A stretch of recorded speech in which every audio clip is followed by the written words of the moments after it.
Assalamualaikum warahmatullahi wabarakatuh. Perkenalkan, nama saya Rahmat. Saya salah satu mahasiswa program Magister Teknik Informatika di Universitas Putra Indonesia. Baiklah, saya akan menyampaikan filosofi perdamaian Johann Galtung, di mana ini salah satu tugas mata kuliah Filsafat Ilmu Pengetahuan dan Metodologi Penelitian IT yang diajarkan oleh dosen Bapak Dr. Insinyur Gunadi Widi Nurcahyo MSc. Biografi Johann Galtung. Johann Galtung adalah seorang ahli sosiologi dan studi perdamaian asal Norwegia yang lahir pada tanggal 24 Oktober 1930 di Oslo, Norwegia. Johann Galtung dikenal sebagai salah satu pelopor dan tokoh paling berpengaruh dalam bidang studi perdamaian dan resolusi konflik dan dianggap sebagai bapak studi perdamaian modern karena kontribusinya yang luas dalam membangun dasar teoritis untuk memahami dan mengatasi kekerasan serta konflik global. Kehidupan awal dan pendidikan. Johann Galtung tumbuh di Norwegia selama masa Perang Dunia II, di mana pengalamannya menyaksikan pendudukan Nazi di negaranya meninggalkan dampak yang mendalam pada pemikirannya tentang perdamaian dan kekerasan. Ayahnya, seorang guru, dipenjara oleh Nazi, dan pengalaman ini membangkitkan kesadaran politik dan kemanusiaannya. Pada usia 21 tahun, ia dipenjara karena menolak wajib militer, yang merupakan bagian dari komitmennya terhadap prinsip-prinsip non-kekerasan.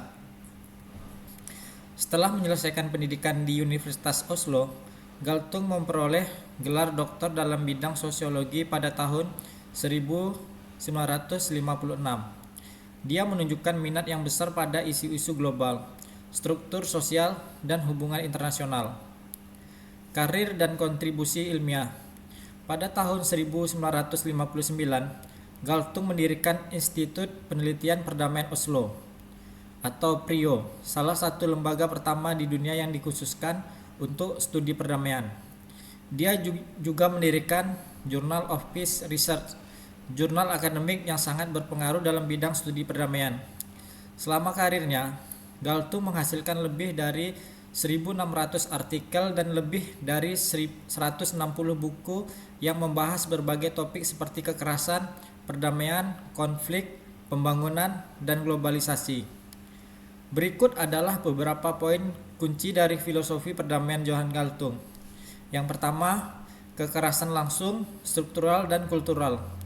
Galtung membedakan 3 jenis kekerasan dalam masyarakat. Yang pertama adalah kekerasan langsung. Kekerasan fisik atau verbal yang dilakukan secara langsung seperti perang, pembunuhan, atau serangan. Yang kedua, kekerasan struktural. Kekerasan yang tertanam dalam struktur sosial, ekonomi, dan politik yang menyebabkan ketidakadilan seperti kemiskinan, ketimpangan, atau diskriminasi. Ini seringkali tidak terlihat, tetapi memiliki dampak yang sangat merusaknya, seperti kekerasan langsung. Yang ketiga, kekerasan kultural. Aspek budaya, ideologi, agama, dan lain-lain yang digunakan untuk melegitimasi atau membenarkan kekerasan langsung dan struktural. Misalnya, keyakinan bahwa suatu kelompok etnis lebih rendah dari yang lain. Untuk filosofi perdamaian Johann Galtung yang kedua adalah perdamaian negatif dan perdamaian positif. Galtung juga membedakan 2 jenis perdamaian.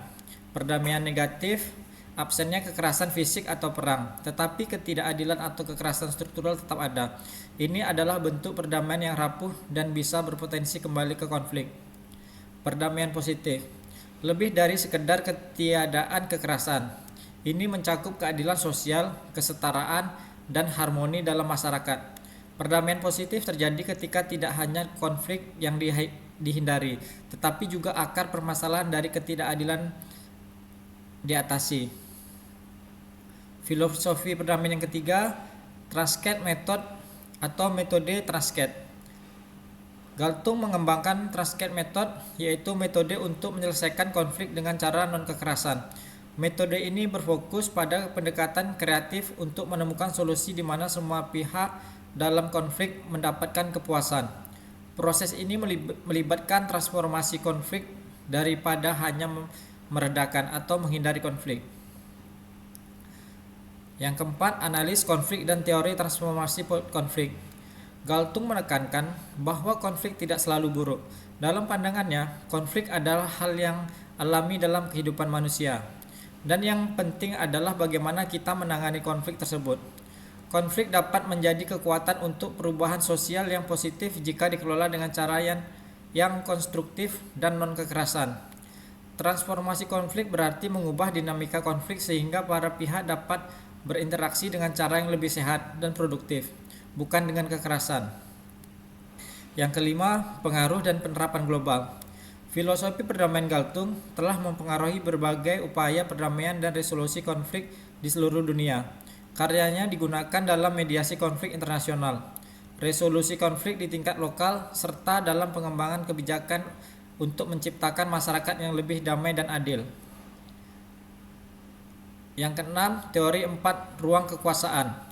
Galtung mengembangkan teori yang dikenal sebagai teori 4 ruang kekuasaan, yang menjelaskan 4 cara utama di mana kekuasaan dapat diwujudkan dalam masyarakat. Yang pertama, teori 4 ruang kekuasaan adalah kekuasaan ekonomi, kekuatan untuk mendistribusikan sumber daya. Yang kedua, kekuasaan politik, kemampuan untuk mengendalikan keputusan kolektif. Yang ketiga, kekuasaan militer, yaitu penggunaan atau ancaman kekerasan fisik. Yang keempat, kekuasaan budaya, pengaruh atas nilai-nilai ideologi dan keyakinan. Dalam pandangan Galtung, untuk menciptakan perdamaian positif, keempat jenis kekuasaan ini harus didistribusikan secara adil dan tidak digunakan untuk menindas atau mengontrol kelompok lain. Filosofi perdamaian John Galtung yang ketujuh yaitu pendekatan holistik terhadap perdamaian. Galtung melihat perdamaian sebagai fenomena yang sangat luas, yang mencakup semua aspek kehidupan masyarakat, mulai dari hubungan antar individu hingga hubungan internasional. Ia mengajarkan bahwa perdamaian tidak bisa dicapai hanya dengan menandatangani perjanjian damai antara negara-negara, tetapi juga memerlukan perubahan mendalam dalam cara masyarakat diatur dan bagaimana kekayaan serta sumber daya didistribusikan. Perdamaian harus dimulai dari tingkat lokal dan ditransformasikan hingga tingkat global. Oleh karena itu, perdamaian tidak hanya berarti ketiadaan perang, tetapi juga terwujudnya keadilan sosial dan ekonomi yang memungkinkan setiap individu menjalani hidup yang bermartabat. Yang kedelapan, sistem dunia imperialisme. Galtung juga mengembangkan analis tentang imperialisme dalam konteks sistem dunia. Menurutnya, sistem internasional seringkali berbentuk hierarkis, di mana negara-negara besar atau kuat mendominasi negara-negara kecil atau lemah. Ini menciptakan ketidakadilan global yang pada akhirnya memicu konflik internasional.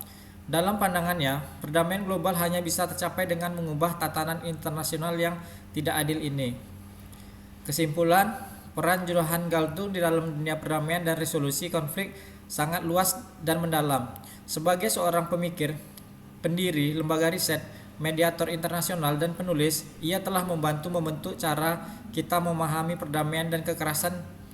Filosofinya tentang perdamaian positif, kekerasan struktural, dan transformasi konflik terus mempengaruhi studi dan praktik resolusi konflik di seluruh dunia. Warisan Galtung tetap relevan dalam upaya global untuk mencapai perdamaian yang berkelanjutan dan keadilan sosial. Demikian yang dapat saya sampaikan. Saya ucapkan terima kasih.